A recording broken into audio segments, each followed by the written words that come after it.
Today we are going to start unit 4 of a syllabus. The first concept is hypothesis testing. So let us first understand what is a hypothesis. So let us go with the definition of hypothesis.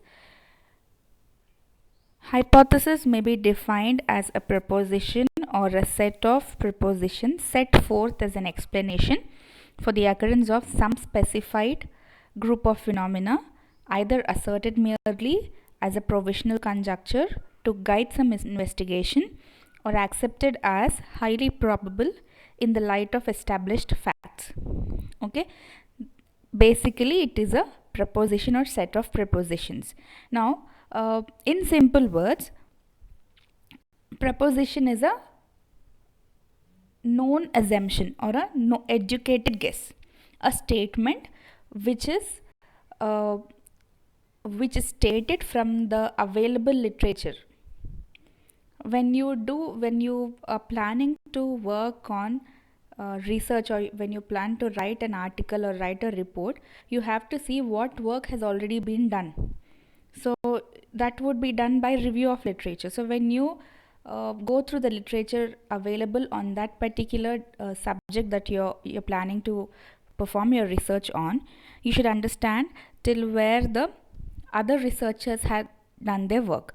So based on that, you will come to know what work is left over and what has to be researched further. So based on the available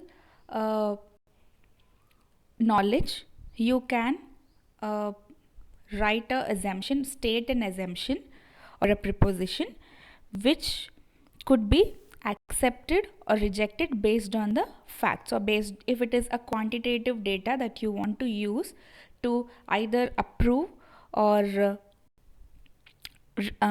either accept or reject your hypothesis, you can make use of the statistical tools. Okay, now basically it is a educated assumption.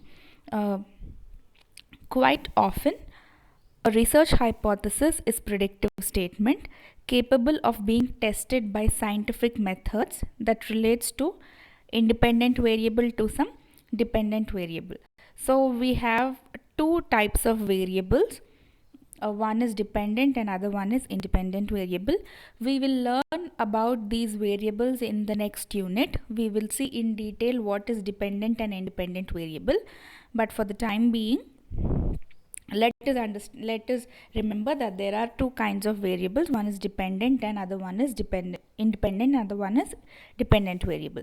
Now for example, let us see. Students who receive counseling will show a greater increase in creativity than students not receiving counseling. So this could be a assumption or a statement where the researcher is trying to find out students who receive counseling. The researcher should either accept or reject this particular statement based on the data that is available with him. The data could be again a qualitative data or a quantitative data, as we have seen previously in the previous units. Another example of hypothesis is the automobile A is performing as well as automobile B. You might also want to prove or disprove this particular statement based on the facts you have about performance of A as well as performance of B. By applying certain tools, you can say which is performing better, or if both are performing well, or if there is any relationship between the performance of both the automobiles. These are hypotheses capable of being objectively verified and tested. Thus, we may conclude that hypothesis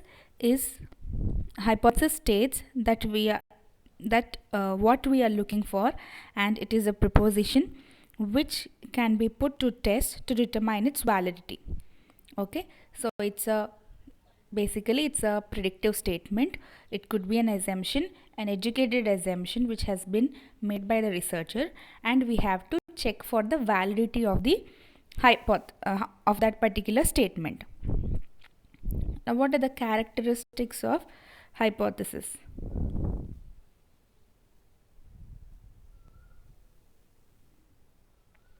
First one, hypothesis. The statement should be clear and concise. Hypothesis should be capable of being tested. We should be able to, if you are planning to check the relationship between a dependent and independent variable.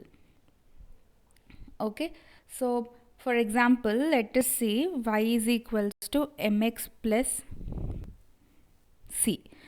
You might have seen this particular equation offline in your 10th class or something in your higher either in 10th class or intermediate. This is the equation of a straight line with slope. Now here y is a dependent variable and x is independent variable. Why do we call y as dependent variable? Because it is dependent on the value of x, and the c is a constant value and m represents a slope. Okay, now whatever data we have, whatever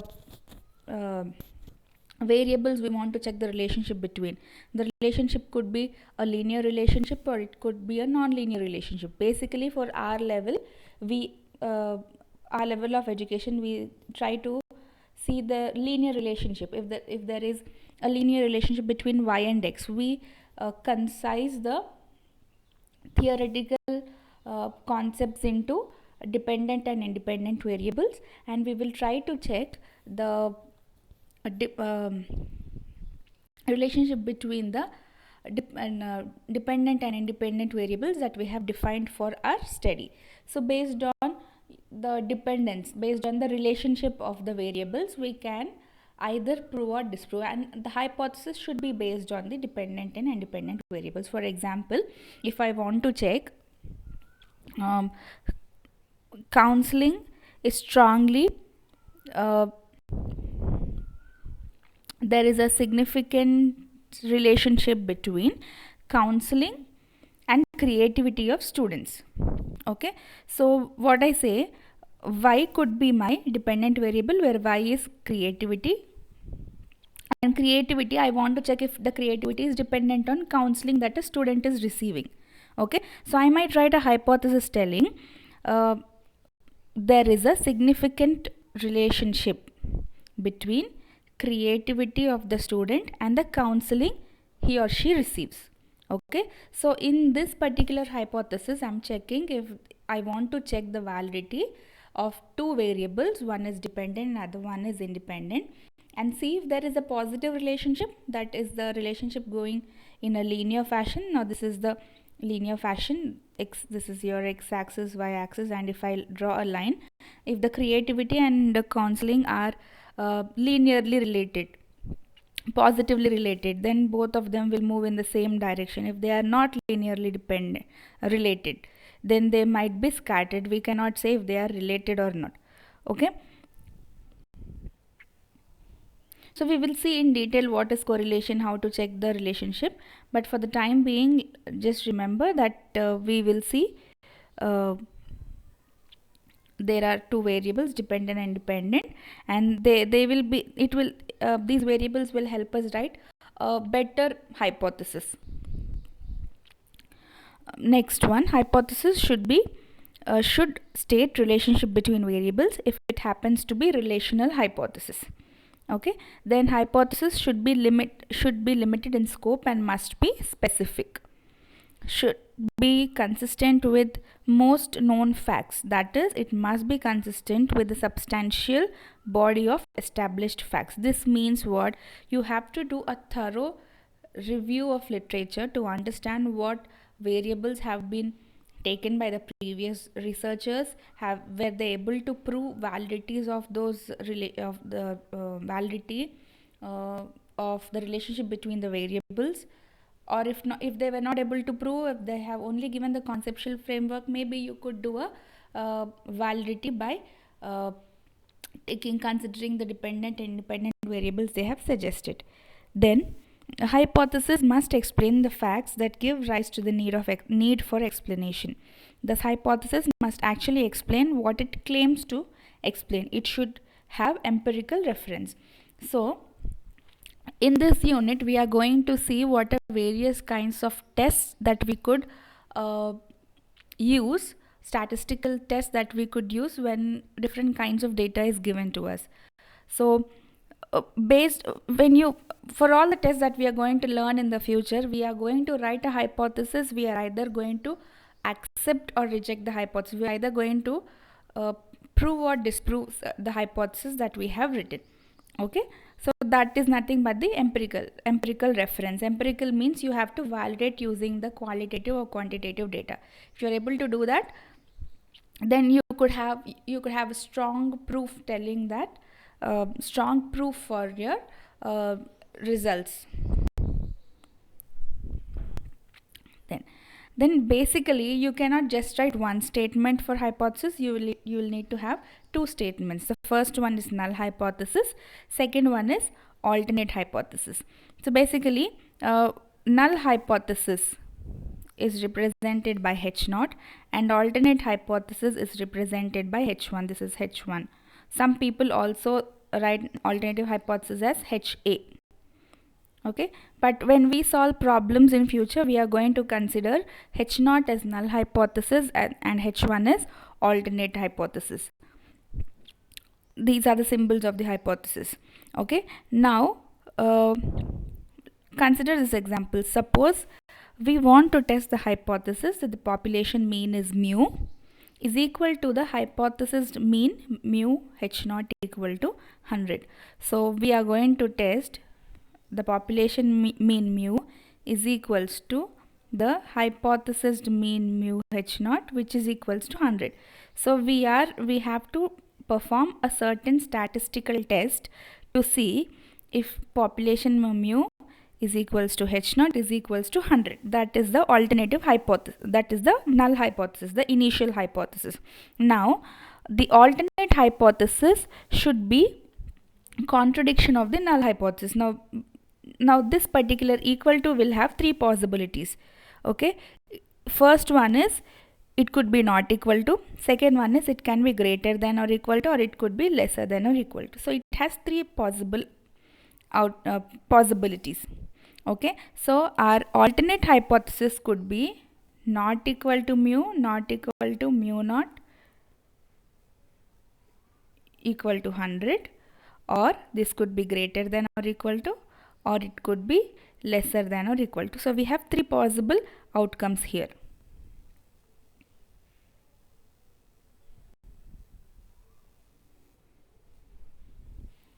Here, if you see the possible outcomes of alternate hypothesis, the null hypothesis was H0 equal to mu equal to mu H0 equal to 100.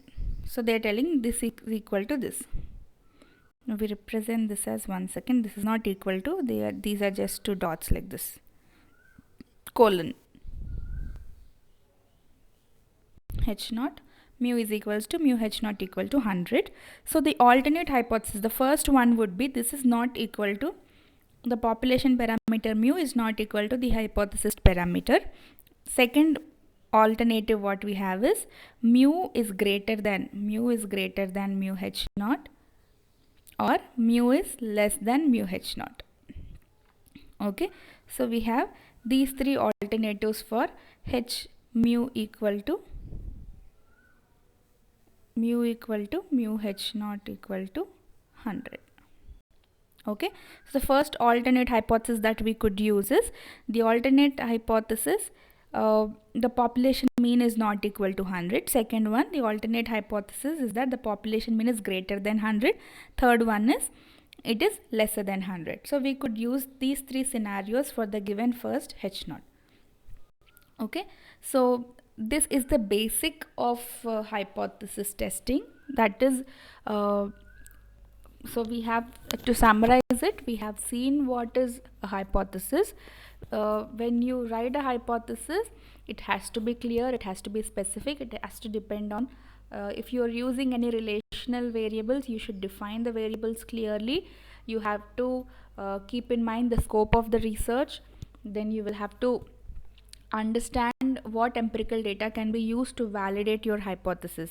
Then there should be a null hypothesis and an alternative hypothesis. So remember, null hypothesis will always indicate there is no significant difference between the variables. Null means void, none. So remember, there is, whenever we write a null hypothesis, the word should include there is no significant difference. Okay, so if you write no significant difference, the alternate hypothesis obviously will be there has to be a significant difference. The contradiction of null is alternative, right? So that is how it will be easy for you to identify what is null hypothesis and how to write alternative hypothesis for the questions we are going to solve in the future. Alright, so we will continue with the two-tailed test in the next session. Thank you.